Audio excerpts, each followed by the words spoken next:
네, 안녕하세요. 저 한국경제인협회 연구총괄 대표 겸 한국경제연구원장 맡고 있는 정철입니다.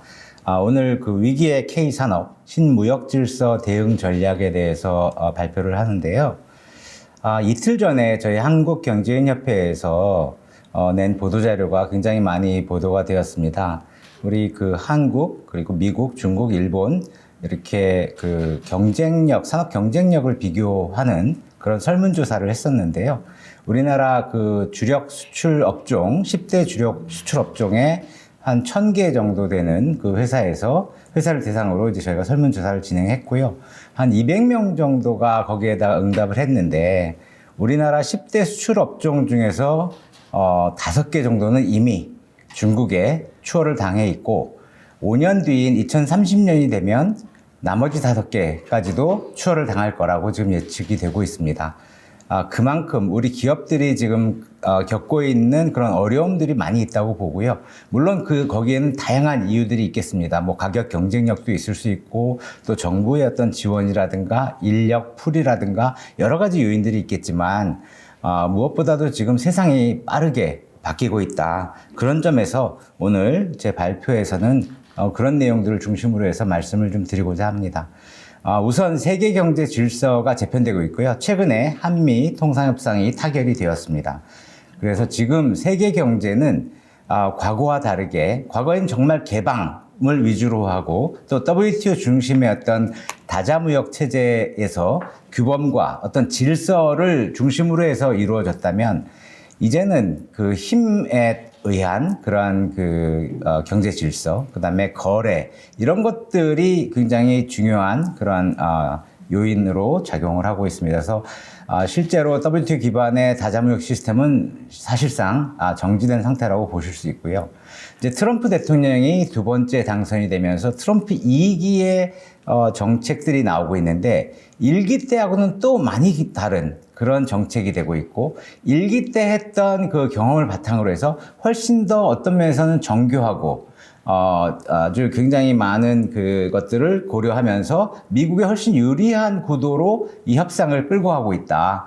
지금 현재 미국이 다양한 국가, 한국을 비롯해서 뭐 일본, EU 다양한 국가들하고 협상을 했지만, 이게 마치 양자 협상처럼 보이지만 사실상 구조를 뜯어보면 그 방안에는 미국과 그 상대 한국 또는 뭐 일본 이런 데들이 있지만, 그 방 바깥에 다른 나라들이 다 줄 서 있는 거거든요. 그래서 이게 어떻게 진행되는지 보고 있고, 또 미국은 그걸 카드로 활용을 해서 우리가 너희한테 더 해주고 싶지만 이미 뭐 일본이나 다른 나라들한테 준 게 있고 거기 합의한 게 있기 때문에 이건 해줄 수 없어. 이런 식의 어떤 전략을 쓰고 있기 때문에 우리 입장에서는 더 어려운 상황이 아닌가. 특히나 우리나라 같은 경우에는 한미 FTA가 있어서 사실상 많은 우리나라의 그 대미 수출품들이 0% 무관세로 들어갈 수 있었던 것들인데, 지금은 상호관세, 이제는 뭐 15%가 거의 그 기본이 되는 그런 세상이 됐거든요. 그래서 물론 이제 거기에 대해서 비판을 많이 하시는 분들도 있습니다. 왜냐하면 우리가 한미 FTA가 있는데 이거를 제대로 관철시키지 못하는 거 아니냐, 이런 비판도 있지만, 현실은 그렇지 않습니다. 지금 미국이 그런 한미 FTA뿐만 아니라 뭐 WTO 이런 기본적인 어떤 통상이나 무역에서 있었던 그런 협정에 대해서 그걸 존중해주지 않는 그런 상황에서 우리 한미 FTA만 계속 가지고 한다면 결코 협상 진행이 되지 않을 거기 때문에, 그나마 지금 현재 우리가 그래도 협상을 타결을 해서 우리 기업들 입장에서 좀 불확실성이 많이 제거된 것, 이거는 굉장히 중요한 의미가 있다고 보고요. 그래서 어쨌든 지금 FTA나 CPTPP 이런 그런 개방의 심화 뭐 이런 것들이 있다가 이제는 협상 구조 중심의 어떤 무역 질서로 재편이 되고 있다. 그 중에서 이제 경제 안보라든가 기술 산업 협력, 공급망, 디지털 규범 협력, 이런 것들이 훨씬 더 중요한 그러한 이슈들이 되고 있다고 보고 있고요. 그래서 한국 기업의 글로벌 전략도 거기에 맞춰서 제도 대응이 아니라 협상 대응, 그리고 상시 위기 관리 그런 단계로 나가야 된다, 이렇게 생각을 하고 있습니다. 그래서 뭐 앞서 말씀드린 것처럼 이제 상호 관세는 이제 15%로 일본이나 뭐 EU 이런 데랑 거의 동일하게. 그래서 예를 들면, 그리고 이제 자동차 같은 경우는 이제 품목 관세였잖아요. 그래서 25%에서 15%로 미국 시장에서 일본과 대등한 경쟁 환경을 확보하고 있는데요. 미국의 자동차 관세가 2.5%거든요. 사실 우리가 이게 있기 전에는 우리는 무관세로 들어왔고, 뭐 일본이나 다른 나라들은 다 2.5%의 관세를 내고 있었기 때문에 사실 우리나라 협상팀도 마지막 순간까지 우리 한미 FTA를 좀 해서 2.5% 깎아달라는 얘기를 했던 걸로 저는 알고 있습니다. 그럼에도 불구하고 이제 트럼프 정부는 그렇게 해줄 수 없다는 입장이라고 보고 있고요.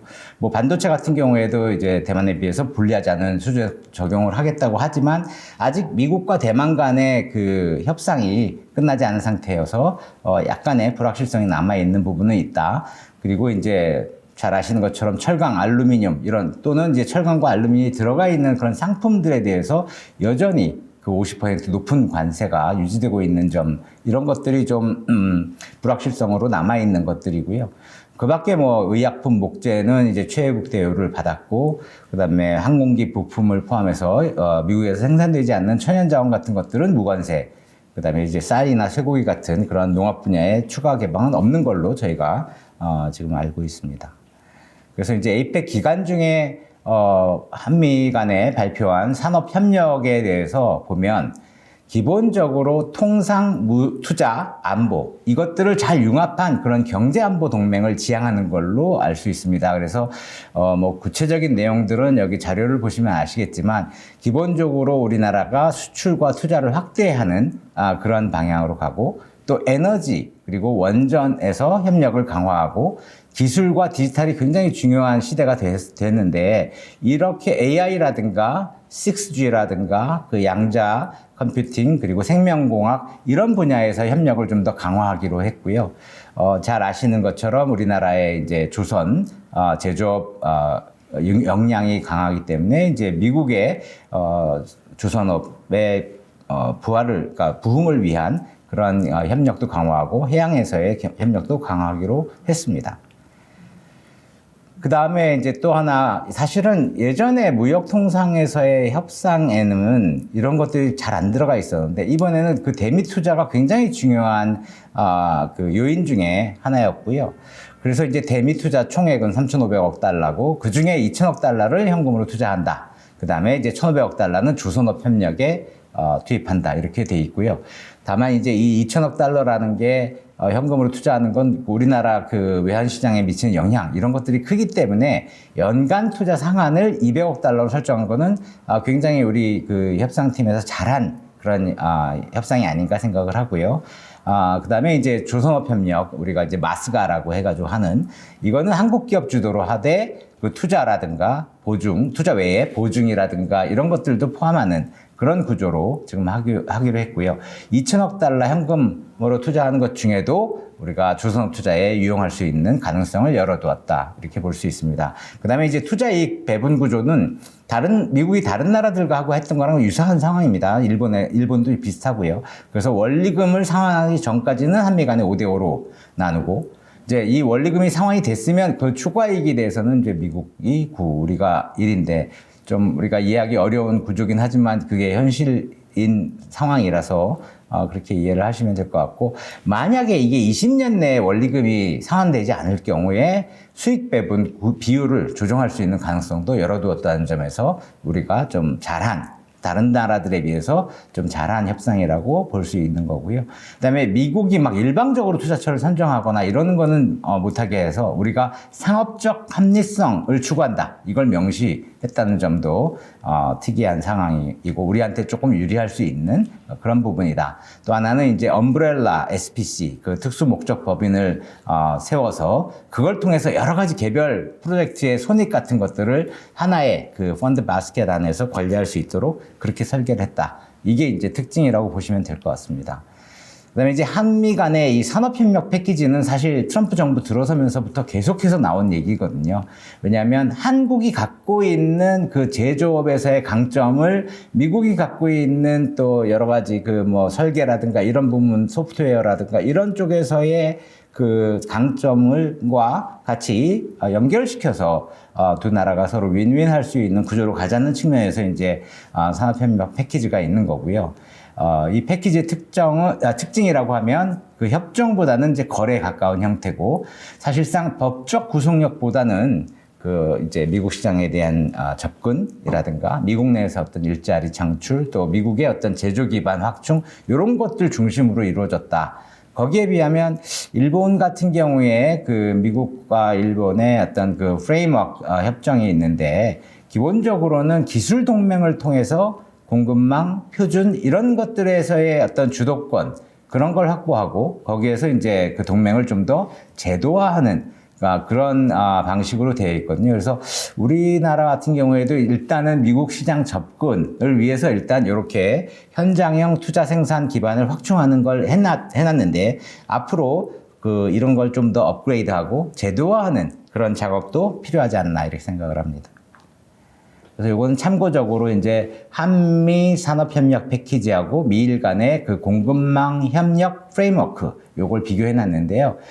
좀 전에 이렇게 설명드린 것들처럼 그렇게 이제 어떤 목적 이런 게 조금 다르고, 그 다음에 그 어떤 협력의 차별성이라든가 뭐 규모라든가 어떤 목적. 근데 특히 이제 우리나라 같은 경우에는 한미 산업협력에서 이제 조선이 굉장히 중요하고, 또 뭐 AI라든가 이런 부분들이 이제 중요한 그 공급망 이라면, 일본과의 그 미국이 일본과 했던 거에서는 이제 원전, 전력, 전자, 광물, 뭐 AI까지 이렇게 통합된 어떤 밸류 체인형으로 돼 있다는 점, 이런 게 조금 차이인 것 같습니다. 그리고 이제 경제 안보라는 거는 사실 한미 간에 또는 미일 간에도 크게 차이가 있다고 보기는 어렵고요. 다만 이제 나중에도 말씀드리겠지만 한미일 또 그 삼각 협력, 이런 것들도 결국 경제 안보를 강화하는 차원에서 이루어지지 않을까 이렇게 생각을 하고 있습니다.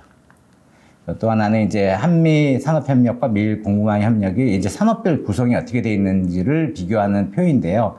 뭐 잘 보시면 아시겠지만 그 한미 간에는 항공, 방산 이렇게 하면 이제 대한항공, 보잉 뭐 이런 데들하고 같이 이제 연결이 되는 거고, 이제 미일 간에는 예를 들어서 무기 공동 개발은 없지만 대신에 이제 그 어떤 납품이라든가 이런 군수 이런 걸로 보완이 돼 있다. 또 뭐 핵심 광물, 뭐 디지털, AI, 조선해양, 제조, 전자, 그리고 무역시장 개방 뭐 이런 것들까지 한번 보시면 참고가 될 거라고 생각을 합니다. 그래서 지금 새롭게 등장하고 있는 무역 질서의 핵심 키워드는 경제안보 동맹이 아닌가 생각을 하고요. 통상과 투자 그리고 안보, 여기에 경계가 없어지고 있다. 그래서 공급망, 에너지, 기술 표준, 핵심 광물, 인재 이동 이런 것까지 다 이 포괄하는, 그래서 이러한 그 협상이라든가 그런 어떤 새로운 그 협력이 이런 것들을 포함해서 하는 그런 그 경제안보 동맹의 형식으로 가지 않느냐 하는 생각을 하고 있고요. 그다음에 이제 그 거래 중심 동맹이 어떻게 작동하냐 보면 산업별로 이제 그 어떤 그 산업마다 다른 조건, 그런 패키징을 하고 있고, 그다음에 투자 시장 접근 이걸로 이제 교환을 하고 있고, 또 경제하고 안보를 연계하는 거에서 중요한 거는 이제 공급망이라든가 에너지, 핵심 기술 이런 거에 대해서 경제와 또 안보적 차원에서 협력을 강화하는 그런 방식으로 가고 있고요. 그다음에 한국 같은 경우는 기술, 자본, 시장 요 세 축을 활용해서 협상 전략을 구사할 필요가 있다. 물론 지금 한미 간의 그 협상이 타결이 됐지만 이걸로 끝이 아니다. 물론 좀 더 그 디테일한 부분, 구체적인 그런 협의가 더 이루어져야 될 부분들도 남아 있고, 또 한 가지는 트럼프 정부가 아직 많이 남아 있는 상황에서 한미 간의 이러한 그 관세라든가 통상이라든가 이런 문제들에 대해서 여전히 앞으로도 계속해서 더 협상을 해야 될 그런 상황들이 많이 있을 거기 때문에, 우리 입장에서는 이런 기술과 자본과 시장을 잘 조합해서 어떤 그 협상, 그런 그 거래가 잘 될 수 있는 그런 그 협상 전략을 만들 필요가 있다 이렇게 생각을 합니다. 그래서 우리 앞서 모두에도 말씀드렸지만 한국 K산업이 여러 가지 위기가 있지만 위기가 있어야 또 우리한테 기회가 생기는 거라고 저는 항상 생각을 하거든요. 그래서 지금 현 주소를 보면 우리 한국 산업계는 세 가지 압박을 받고 있는데요. 첫째가 공급망 압박. 특히 이제 과거에는 중국을 중심으로 해서 전 세계 그 글로벌 그 공급망이 형성이 되어 있었다면 이제 경제 안보라든가 이런 것들 때문에 또는 상호 의존의 무기화 뭐 이런 이유로 인해서 지금 공급망이 새롭게 재편이 되고 있고요. 특히 이제 뭐 서방이라든가 이런 데서는 또 탈중국이 과속화되고 있는 상황이기 때문에 결국은 과거에는 비용이 가장 낮은 것들이 중요하고 효율성이 중요했지만 이제는 그것보다는 그 resilience라고 해서 그런 어떤 강건성 이런 것들도 중요하고 안정성 이런 것들이 중요하기 때문에 이제 그 공급망을 새롭게 지금 만들어 나가야 되는 거기에서 우리의 어떤 선택을 해야 되는 부분들이 있다고 말씀을 드리겠고요. 그 다음에 이제 기술 패권 압박. 예를 들면 뭐 지금 그 미국, 일본 내지는 뭐 이런 선진국 간의 어떤 공동 표준화로 하게 되면 어떤 핵심 어떤 규범이라든가 이런 것들을 이제 선정을 할 거잖아요. 그럴 경우에 이제 한국 같은 경우에 잘못하면 2차 협력자로 밀릴 위험이 있기 때문에 우리도 거기에 선제적으로 적극적으로 참여를 할 필요가 있다는 생각을 하고 있고요. 이제 세 번째가 정책 불확실성이 여전히 남아있다. 또 특히나 최근 들어서 이게 뭐 우리나라만의 문제가 아니고 전 세계적으로 나타나는 현상이 그런 국내 정치가 경제에 미친 영향이 커지고 있다. 그리고 또 한편으로는 정치 지형이 많이 극단화되고 있는 그런 경향이 있다. 이런 측면에서 기업들이 볼 때는 이런 정책 불확실성이 여러 가지 압박 중에 하나로 볼 수 있다. 이렇게 생각합니다. 뭐 앞서 계속 말씀을 드렸지만 사실상 한미 간에는 거래형 산업동맹이고 미일 간에는 어떤 면에서는 제도화된 공급망 동맹이라는 그런 좀 차이가 있다는 것을 다시 한번 말씀을 드리고요. 이게 기본적으로 한미 간에는 그 투자 패키지가 조선업 외에는 거래형 산업동맹 성격이 있는데 미일 간에는 어떤 미국 안에서의 제조, 에너지 이런 인프라를 일본이 금융기술, 장비, 부품 등으로 뒷받침해서 하는 이런 공급망 동맹의 성격이 강하다는 측면이 있고요. 한미협력은 사실 한국이 미국의 어떤 현장형 조달, 생산 파트너로서의 역할을 부각시키고 있다. 그래서 이제 앞으로 우리가 해야 될 부분 중에 하나는 한미 기술 동맹을 좀 더 고도화시키고 한미일 삼각협력 강화를 통해서 산업 그리고 공급망 안에서 우리가 초크 포인트를 확보할 필요가 있다. 어떤 핵심 전략, 자산 이런 것들 그런 데서 우리가 경쟁력을 확보하고 계속 유지해 나가는 게 굉장히 중요할 거다 이렇게 생각을 합니다. 그래서 이제 우리 산업의 어떤 기회라고 하면 리스크 분산형 투자 구조가 이제 한미 협상에서 그 타결한 내용을 보면 개별 투자 리스크는 좀 줄였고 투자 조건의 옵션은 좀 늘어난 측면에서 어떤 자금의 어떤 수익이라든가 투자 시점 이런 것들이 좀 조정할 수 있는 그런 가능성을 많이 열어놨다는 점에서 좀 우리한테 유리한 측면이 있는 것 같고요.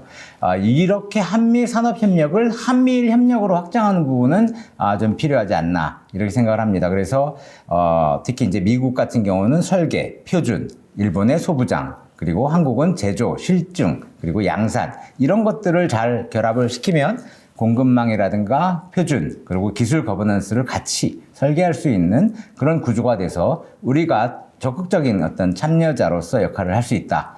그리고 이제 과거에는 단순히 우리가 이제 국내에서 생산을 하고 수출을 하는 그런 모델들이 좀 있었다면 이제는 공동 투자와 공동 생산 플랫폼으로 전환할 필요가 있다.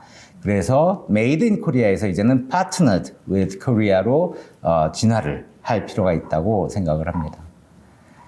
자, 그럼 기업은 어떻게 대응을 할 수 있을까요? 첫 번째, 저는 규범을 추종하는 과거에 이제 WTO나 다자무역 체계에서 이제는 거래 설계에 좀 더 집중할 필요가 있다. 그래서 과거에는 뭐 FTA라든가 WTO라든가 이런 틀 안에서 이제 어느 정도 우리가 정부 간에 그런 협정이 되면 수동적으로 대응을 했었지만 이제는 기업들이 먼저 이게 어떤 조건에서 우리가 투자할 수 있는지 어떤 조건에서 우리가 경쟁할 수 있는지 그 다음에 그 글로벌 시장에서 나아갈 수 있는지 이런 것들을 먼저 기업들이 잘 그 계획을 하고 설계를 할 필요가 있다. 그래서 이런 그 상업적 합리성 조항을 좀 활용해서 그 투자 시기라든가 규모 조정하는 거에도 기업들이 좀 더 많은 그런 그 의견을 내면 좋겠다 이런 생각을 하고 있고요. 그다음에 파트너십 기반의 그 산업협력 이런 것들을 좀 더 해서 그냥 단순한 투자 참여자가 아니라 어떤 사업의 공동 설계자로서의 역할을 할 필요가 있다는 생각을 하고 있고요. 그다음에 이제 협상 관련해서는 이번에도 많이 느꼈지만 민관 간의 그런 사전 조율 체계를 구축하는 게 굉장히 중요하겠다. 그리고 협상 전후에 정부와 기업 간의 그 통상이라든가 법무, 재무 이런 컨소시엄으로 대응해서 여러 가지 시나리오에 대한 준비를 할 필요가 있겠다. 이렇게 생각을 합니다. 그 밖에 이제 산업별로 전략적 포지셔닝을 저희가 해봤는데, 예를 들어 조선 같은 경우에는 한국이 어떤 제조 실증 능력이 있고, 그런 것 때문에 이제 한국의 강점이 있고, 또 미일과의 협력 포인트가 있습니다. 그래서 미국의 해군이라든가 해양 프로젝트를 공동으로 수주할 수 있는 부분. 그래서 이제 이게 말하자면 일종의 파트너드 위드 코리아 모델을 실현할 수 있는 그런 것이 아닌가. 이제 그와 유사하게 마찬가지로 AI라든가 디지털 6G 같은 첨단 산업, 첨단 기술 분야, 그리고 반도체 첨단 제조, 그리고 원전, 방산, 항공, 그리고 2차 전지, 전기차. 특히 2차 전지, 전기차 같은 경우에는 중국이 굉장히 기술력이 높은 상황으로 나와 있지만, 만약에 이제 중국 기업들이 미국에서 어떤 미국 시장에 대한 접근이 제한이 된다면 당연히 중국을 대체할 수 있는 그런 안정적인 공급자가 우리가 될 수 있다. 이런 점에서 우리한테 한미 간의 이번에 그 협상 결과가 타결된 거는 굉장히 중요하다 생각을 합니다. 그래서 결론적으로 지금 세상은 개방의 시대에서 협상의 시대로 바뀌고 있다. 그래서 무역 통상이 룰 베이스드에서 이제는 딜 베이스드 협상 그런 중심으로 바뀌고 있다는 말씀을 드리고요. 그래서 우리 K산업의 생존 전략이라고 하면 그 투자 조건을 기업이 먼저 설계하고 민간 협력을 강화할 필요가 있다는 생각이고, 그다음에 이런 어떤 기회 요인이 있는 것들을 많이 확보를 할 필요가 있다. 그다음에 메이드 인 코리아보다는 파트너 위드 코리아로 좀 격상할 필요가 있다. 그리고 마지막으로 이제 산업 경쟁력이 결국 우리 협상의 레버리지가 되고 우리의 미래 먹거리에도 굉장히 중요하기 때문에 이러한 산업 기술 인적 역량의 어떤 총체적인 경쟁력을 기반으로 해서 그 누가 이 새롭게 판을 깔더라도 그 안에서 우리가 규범을 만들 때 룰 팔로워였다면 과거에 이제는 인플루언서, 더 나아가 이제 룰 디자이닝 파트너로 우리가 진화할 필요가 있다. 그래서 이 산업 경쟁력 확보에 우리 한국, 대한민국 전체 국가 차원의 자원 투입이 필요하다고 생각을 합니다. 예, 감사합니다.